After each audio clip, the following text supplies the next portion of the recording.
Hello నమస్తే ఛానల్కి స్వాగతం. నేను వి భాస్కర్. వీడియో కనుక నచ్చినట్లయితే 10 మందికి షేర్ చేసిన తర్వాత సబ్స్క్రైబ్ చేయడం మాత్రం మర్చిపోకండి. ఇప్పుడు ప్రస్తుత పొజిషన్ ప్రపంచం మొత్తం వణుకుతుంది. ఏ ఛానల్ ఓపెన్ చేసినా సరే, మీడియా ఛానల్ ఏది పెట్టినా సరే 12 గంటల లోపల జపాన్ అనే ఒక దేశం సముద్ర గర్భంలో కలవబోతుంది. ప్రళయం రాబోతుంది. ఇప్పటి వరకు 1000కి పైగా భూకంపాలు వచ్చాయి. అంతేకాదు జనాలు బిక్కుమంటూ ఒక ఏరియా నుంచి ఖాళీ చేస్తుంది. జపాన్ ప్రభుత్వం కూడా 96% ఖచ్చితంగా భూకంపం వస్తుంది అని చెప్పి క్లారిఫై ఇచ్చేసింది. అక్కడ ఉన్న జనాలు మొత్తం తరలిస్తుంది. అసలు ఏం జరుగుతుంది ప్రపంచంలో? అంతేకాదు పోర్చుగీస్ అనే ఒక దేశంలో మేఘాలు, సముద్రం పైనుండి మేఘాలు మెల్లమెల్లగా వచ్చేస్తుంది. అంతేకాదు సముద్రం మొత్తం పోటెత్తి పైకి వచ్చేస్తుంది. జనాలు మొత్తం ఉక్కిరిబిక్కిరి అయిపోతున్నారు.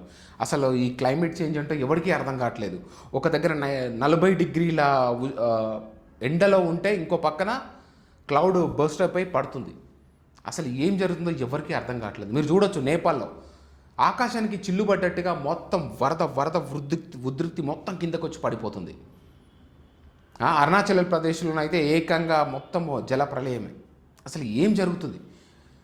అంతకుముందుకు మెక్సికోలో కావచ్చు, యుఎస్లో కావచ్చు, ఈ అతివృష్టి ఎందుకు, ఈ ప్రళయాలు ఎందుకు అనే క్వశ్చన్ ప్రతి ఒక్కరిని బాధపెడుతుంది. బట్ ఛానళ్ళల్లో కూడా చాలా బేస్ వాయిస్తో జనాన్ని భయపెట్టే విధంగా చెప్తున్నారు. జపాన్ కూడా వణికిపోతుంది. అసలు దీని అంతటికీ కారణం ఏంటి? ఒక్కసారి మనం కరెక్ట్గా అబ్జర్వ్ చేసినట్టయితే మీ అందరికీ తెలుసు బాబా వంగా, నాస్ట్రాడామస్, అలాగే జపాన్కి చెందిన రియో తత్సుకి, వీళ్ళందరి ప్రిడిక్షన్ 2025లో చాలా జాగ్రత్తగా ఉండు అని. కానీ జపాన్ ప్రజలు మరీ ఘోరంగా భయపడడానికి కారణం ఏంటంటే దీని గురించి మనం ఎట్టి పరిస్థితుల్లో తెలుసుకోవాలి. రియో తత్సుకి అనే ఒక మహిళ 1950లో పుట్టింది. ఆమె ఏంటంటే ఆమెకు వచ్చే కళలు ఏవైతే ఉంటాయో ఆ కళలన్నీ తను ఒక పెయింటింగ్ లాగా రాసేది. ఆమె ఒక ఆర్టిస్ట్ అనమాట, మాంగా ఆర్టిస్ట్. ఇప్పుడు ఎలాగైతే గిబ్లీ ఆర్ట్ ఎంత ఫేమస్ అయిందో జపాన్లో చాలా ఆర్ట్స్ ఉంటాయండి. అలాగే మాంగా ఆర్ట్ అనే ఒక ఆర్ట్ తీసుకొని తనకు వచ్చిన ఏదైతే కళ ఉంటుందో తను ఆ కళని పేపర్ మీద పెట్టడం స్టార్ట్ చేసింది.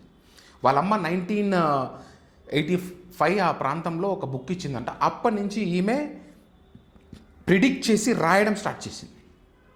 సో ఈ ప్రిడిక్షన్లో చాలా భయం గొలిపే విషయాలు ఉన్నాయి. సో అసలు ఈ రియో తత్సుకి ఎవరైతే ఉన్నారో స్టార్టింగ్ ఈమె ఎవరు పట్టించుకోలేదు. అందరిలాగానే ఈమె ఏదో పెయింటింగ్స్ చేస్తుంది, ఏదో బుక్స్ రాస్తుంది, బట్ సేల్ అవ్వట్లేదు. She is going on. కానీ 1999లో తన బుక్ పబ్లిష్ చేసింది. ఆ తరువాత ఆ బుక్లో రాసిన విషయాలు కావచ్చు, ఆశ్చర్యగొల్పే సన్నివేశాలు కావచ్చు, ఏవైతే ఉన్నాయో రియల్గా అన్నీ మ్యాక్సిమం జరిగాయి. అప్పటి నుంచి ఆమె ఫేమస్ అయిపోయింది. ఎప్పుడు 2011లో ఒక సునామీ వచ్చింది కదా, అప్పటి నుంచి ఫేమస్ అయిపోయింది. దాని తర్వాత 2021లో మళ్ళీ రీపబ్లిష్ చేసిన తర్వాత విపరీతమైన సేల్స్ అనమాట, పిచ్చ క్రేజ్. కానీ ఆమె ఎక్కడుందో ఎవరికీ తెలియదు. మీరు కరెక్ట్గా గూగుల్లో సెర్చ్ చేసినా కూడా ఆమె ఫొటోస్ మీకు కరెక్ట్గా దొరకవు.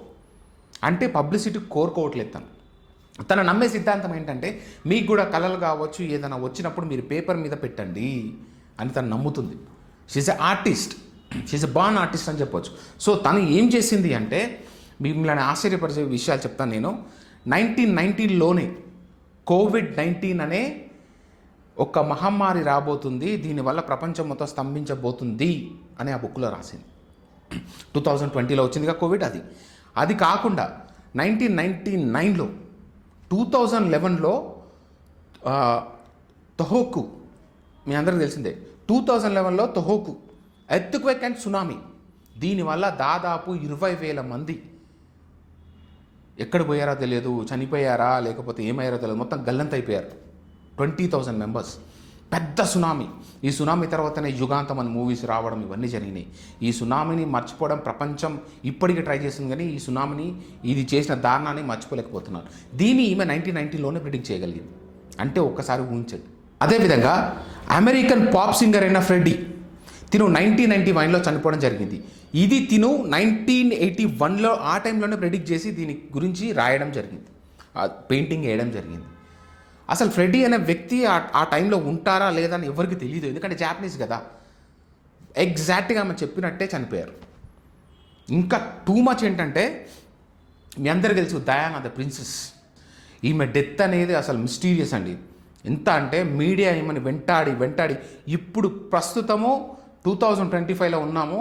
సెలబ్రిటీస్ని ఈ మీడియా ఎంత చిత్రవద చేస్తుందో అందరికీ తెలుసు. కానీ 1999లోనే అప్పట్లో ఆమె ఒక్క పిక్చర్, ఆమె ప్రైవేట్ లైఫ్ ఏదైతే ఉందో దానికి సంబంధించిన ఒక్క పిక్చర్ ఇచ్చినా సరే కొన్ని వేలల్లో డాలర్స్లో వాళ్ళకి అమౌంట్ వచ్చేటి, ఈ ఫోటోగ్రాఫర్స్ కావచ్చు, మీడియా వాళ్ళకి కావచ్చు. కాబట్టి వీళ్ళు ఆమె మీదనే ఫోకస్ పెట్టేవాళ్ళు. చాలా ఫేమస్ అనమాట తను. వీళ్ళు ఆమె ఫోటో కోసం వెంటాడుతున్నప్పుడు ఒక టైంలో, ఒక నైట్లో మీకు తెలిసే ఉంటుంది, ఈజిప్ట్కి సంబంధించిన ఒక బాయ్ ఫ్రెండ్తో తన కార్లో వెళ్తున్నప్పుడు మీడియా వాళ్ళు చేజ్ చేయడం జరిగింది. సో డ్రైవర్ కూడా వాళ్ళని తప్పించుకునే క్రమంలో కావచ్చు అక్కడే ఉన్న ఒక దానికి గుద్దేసి మొత్తం అందరూ చనిపోవడం జరిగింది. అది ఒక కెనాల్లో, దాన్ని ఏమంటే టన్నల్లో చనిపోవడం జరిగింది. దీన్ని తను 1992లో నీట్గా తన మాంగా ఆర్ట్ తోటి గీయడం జరిగింది. ఎగ్జాక్ట్గా తన హెయిర్ స్టైల్ కావచ్చు, తన ఫిజిక్ కావచ్చు, తన సోకల్ పర్సనాలిటీ కావచ్చు, అదేవిధంగా ఆ టర్నల్ ఏదైతే ఉంటుందో ఆ టర్నల్లో కావచ్చు, ఇవన్నీ క్లియర్గా రాయడం జరిగింది. అప్పుడు ఎవరికి అర్థం కాలేదు. కానీ వన్స్ డయానా చనిపోయిన తర్వాత 1997లో అందరూ ఆశ్చర్యపోయారు.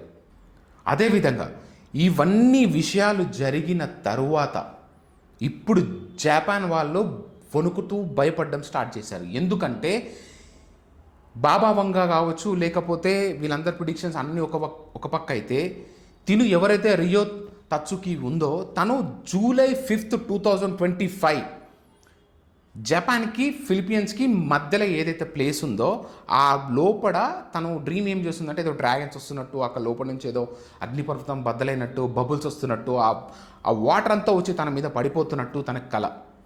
యాజ్ ఇట్ ఈజ్గా అలాగే బొమ్మ గీసింది. ఇప్పుడు ఇది జరగబోతుందా? జనాలు భయపడుతున్నారు. ఎందుకంటే తను ప్రిడిక్ట్ చేసిన ప్రతిదీ జరిగింది.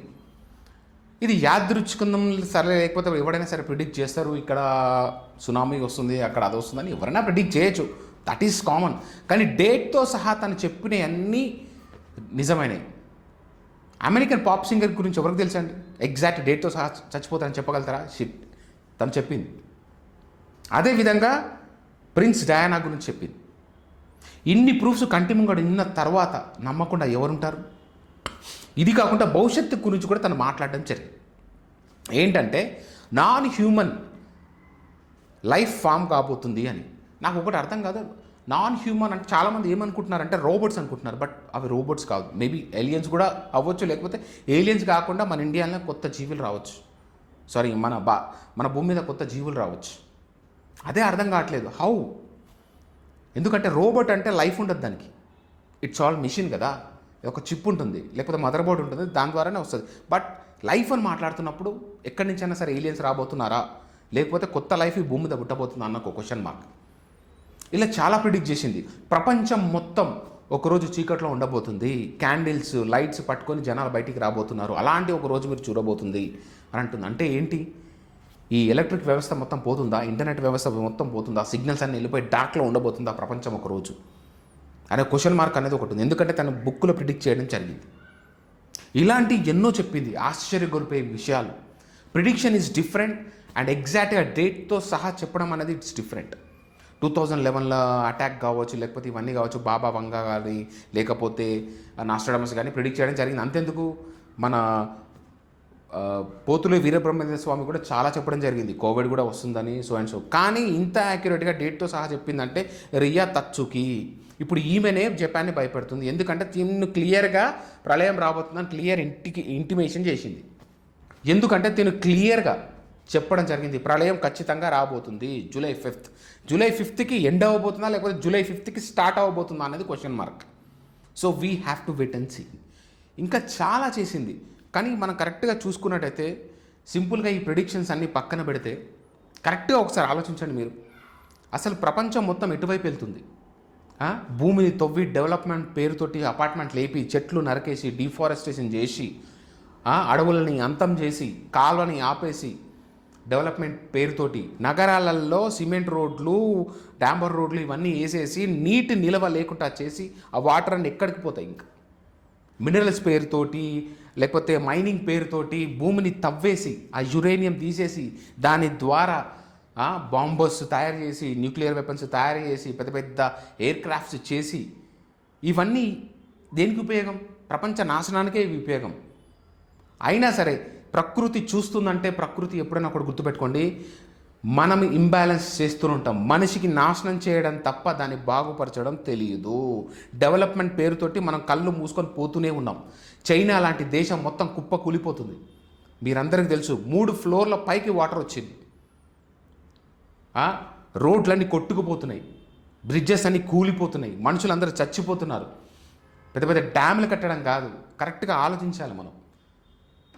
అక్కడ ఎన్నో 80,000 పైగా డ్యాములు కట్టిన చైనా దేశం పరిస్థితి ఏంటి ఇప్పుడు?